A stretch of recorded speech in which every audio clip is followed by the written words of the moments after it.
Hello students, आप सभी का स्वागत है हमारे इस खूबसूरत से वीडियो में जिसका नाम है यूपीएससी इम्पोर्टेंट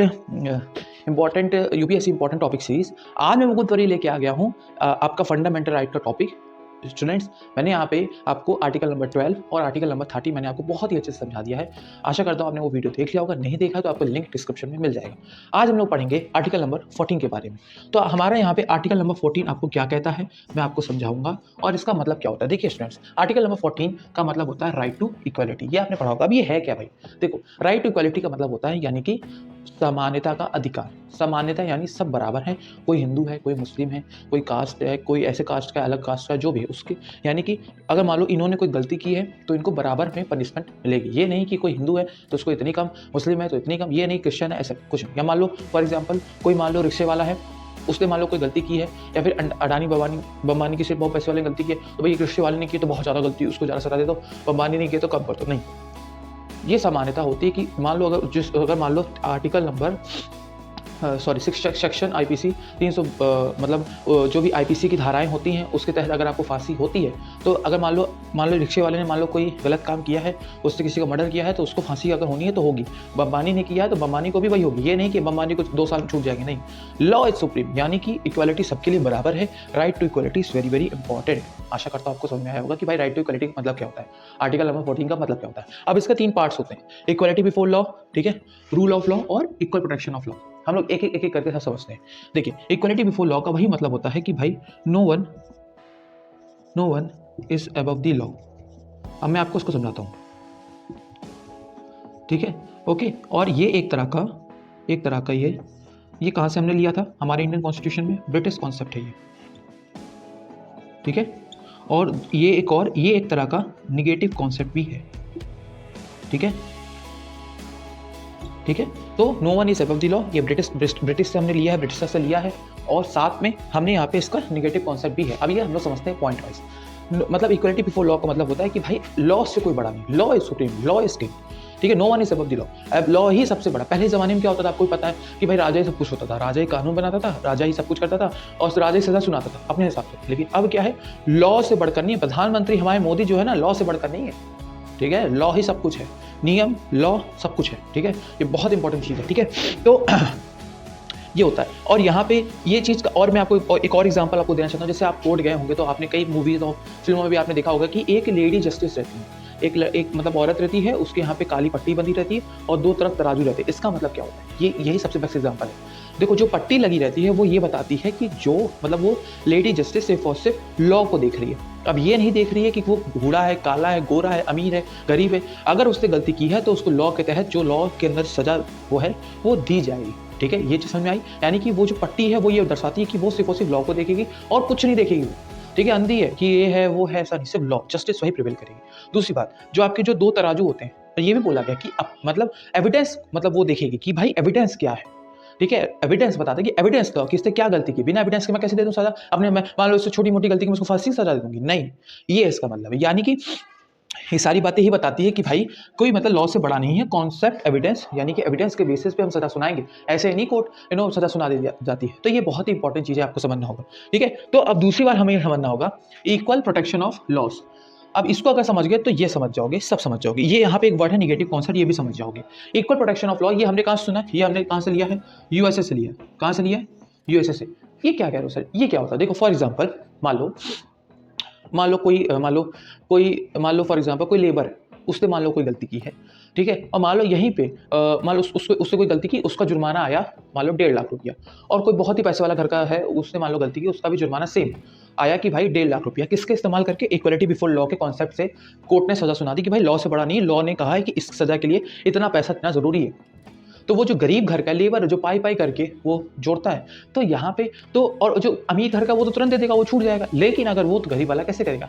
तो इसी वजह से इसको ध्यान रखते हुए इक्वल प्रोटेक्शन ऑफ लॉ लाएगा। यानी कि भाई मान लो कोई ऐसा इंसान है जो कमज़ोर है, हमें उसकी मदद करनी चाहिए। यानी कि फॉर एक और चीज़ है, जैसे इस पर कोर्ट मदद करेगी। फॉर एग्जाम्पल एक और मैं आपको एग्जाम्पल देता हूँ। जैसे कि मान लो किसी ने गलती की, मान लो छोटा बच्चा है 10 साल का, उसने किसी का मर्डर कर दिया गलती से। और कोई मान लो 30-35 साल का कोई आदमी है, उसने मर्डर किया, तो उसको तो भाई जेल होगी, या जेल का मतलब यानी कि उम्र कैद हो सकती है, या फिर उसको या फिर उसको फांसी हो सकती है, ठीक है, ये चीज़ है। या तो जो 10 साल का बच्चा, उसको तो 3 साल में वो छूट जाएगा, और साथ ही साथ उसको यहाँ पे ही कहा गया कि जो 10 साल का बच्चा, उसको 3 साल की सज़ा दी गई है, उसको फांसी नहीं होगी। तो देखो यहाँ पे दोनों में देखो, उसको फांसी और इसको यहाँ पे 3 साल में वो छूट जा रहा है। क्यों? क्योंकि देखो वो छोटा बच्चा, उसके दिमाग कितना, उसको सही गलत क्या पता है। तो यहाँ पे कोर्ट ने क्या किया, उसके लॉ को प्रोटेक्ट किया, उसको थोड़ा सा डिस्क्रिमिनेशन दिया। डिस्क्रिमिनेशन मतलब पॉजिटिव डिस्क्रिमिनेशन, यानी कि पॉजिटिव कॉन्सेप्ट है ये, समझ में आया? यानी कि फिर से मैं समझाना चाहता हूँ, जो 10 साल के बच्चे ने, जिसने क्राइम किया था, मर्डर किया था, उसको 3 साल की सजा होगी, और उसको बाल सुधार में मतलब कोर्ट चाहेगी तो भेज देगी, और जितने सालों के लिए वो भेजा जाए, ठीक है, वो कोर्ट के ऊपर रहेगा। लेकिन मान लो अगर भाई 31 साल का है, उसको या तो फांसी होगी या फिर उम्र कैद होगी। तो इसमें डिफरेंस क्या है? डिफरेंस यही है भैया, देखो इक्वल प्रोटेक्शन ऑफ लॉ यही कहता है कि भाई देखो ऐसे वो तो उसका तो बच्चे को तो कोई भाई पता ही नहीं सही गलत क्या, तो उसको मैंने क्या किया, प्रिजर्व किया, उसके लॉ को मैंने क्या किया, प्रोटेक्ट किया, लॉ के तहत मैंने उसको प्रोटेक्ट किया, लॉ के तहत उस कमजोर या फिर उसकी जो समझ नहीं थी उसको मैंने प्रोटेक्ट किया। ये होता है इक्वल प्रोटेक्शन ऑफ लॉ, समझ में आ गया होगा? तो ये आपका यूएसए से लिया गया, तो इसी दोनों के बेस पे यहाँ पे कोर्ट जो है फैसला सुनाती है। अब एक ये बहुत इंपॉर्टेंट टॉपिक है, रूल ऑफ लॉ। ये रूल ऑफ लॉ क्या है, इंडिया में क्या रूल ऑफ लॉ है? पहली चीज तो हाँ है, ये कहाँ से लिया गया था? A.B. डाइसी की वजह से। A.B. डाइसी ने ये अपने किताब में लिखा था, ये रूल ऑफ लॉ क्या होता है। उसमें इन्होंने 3 बातें बोली थी कि भाई supremacy of the law, macy of the law, यानी कि जो लॉ है वो सुप्रीम है, पहला। दूसरा कि भाई इक्वलिटी बिफोर लॉ, इसी से आया रूल ऑफ लॉ से, इक्वलिटी बिफोर लॉ, यानी कि कोई भी ऐसा बंदा है, मान लो उसने कोई गलती की, तो मान लो ऐसा जब तक वो कोर्ट में प्रूफ नहीं हो जाएगा तब तक कोर्ट ही सजा देगी, और कोई सजा नहीं दे सकता, ये इसका कहना है। यानी कोर्ट सजा देगी, मतलब जो भी लोग हैं वो fundamental law of the land, constitution के बने हुए, जो सजा गिवन है वो कोर्ट ही देगी, एविडेंस को देख करके, ठीक है। तीसरा क्या है कि अब जैसे इंडिया में देखो, हमारे इंडिया में जो तीसरा पॉइंट है वो ब्रिटिशर्स में अलग फॉलो होता है। यहाँ पे ये कहा गया है जो इंडियन कॉन्स्टिट्यूशन है वो सुप्रीम है, इंडियन कॉन्स्टिट्यूशन यहाँ पे ये सुप्रीम है, यहाँ पे इंडियन कॉन्स्टिट्यूशन सुप्रीम है, वहाँ पे ब्रिटिश पार्लियामेंट सुप्रीम है। तो इंडिया के कॉन्सेप्ट में इंडियन कॉन्स्टिट्यूशन सुप्रीम कहा गया। और मान लो ये भी नहीं कोई बहुत बड़ा ये मतलब किसी ने बहुत बड़ा गुनाह किया तो बच जाएगा, चाहे मोदी ही क्यों ना हो, चाहे कोई भी, मैं एग्जांपल दे रहा हूँ, या फिर कोई फॉर एग्जांपल बहुत बड़े अडानी बमानी कोई भी है, मतलब किसी ने प्रेसिडेंट है कोई भी हमारे देश का, उसने अगर गलत की है तो जब तक वो पद पे, पहली चीज तो ये भी चीज समझो, अगर मान लो वो पद पे उसने मान लो गलती की तो उसको उस वक्त की सजा नहीं दी जाएगी, उसको तुरंत नहीं जेल दिया जाएगा। आप कहोगे सर यहाँ तो ऐसे कैसे, हमको तो तुरंत जेल दिया जाता, उनके लिए क्यों? क्योंकि देखो वो पद पे, उनके लिए स्पेशल प्रिविलेजेस का प्रावधान हमारे संविधान में गिवन है। गवर्नर है, प्रेसिडेंट है, ओके, एमएलए है, जो भी, अगर वो पद पे हैं तब तक नहीं कर सकते। एमएलए का थोड़ा सा कॉन्सेप्ट अलग हो जाता है, बट फॉर एग्जाम्पल अगर मोदी है या फिर प्रेसिडेंट है या फिर कोई गवर्नर है, उनके लिए ये कहा गया जब तक प्रेसिडेंट, खासकर प्रेसिडेंट और गवर्नर के लिए, कि भाई अगर वो पद पे हैं तो उनके खिलाफ कोई भी लीगल प्रोसीडिंग नहीं होगी। अगर उन्होंने कोई गुनाह किया, उनको पहले पद से हटाओ तब काम हो जाएगा, पहले उनको पद से हटाना पड़ेगा, ठीक है, क्योंकि एक गरिमा है, प्रेसिडेंट एक गरिमा है, ठीक है, वर्ड एक गरिमा, तो उस पद पे आप नहीं कर सकते। लेकिन जैसे वो पद से वो हट गया, और हटाने का बहुत अगर गलती की है तो तुरंत इंपीचमेंट भी हो जाता है। इंपीचमेंट अलग टॉपिक है, प्रेसिडेंट में हम लोग पढ़ेंगे। तो आशा करता हूं आपको समझ में आया होगा ये रूल ऑफ लॉ क्या है, ठीक है, और इक्वल प्रोटेक्शन ऑफ लॉ क्या है, पॉजिटिव कॉन्सेप्ट है, और इसी के तहत हमारा यहाँ पे राइट टू इक्वलिटी काम करता है, ठीक है। तो मैंने आपको पूरा समझा दिया, rule equality before law, no one is above the law, और इससे एक ही चीज निकल के आती है, पता है क्या? लेक्स इज रेक्स, यानी कि लॉ इज किंग,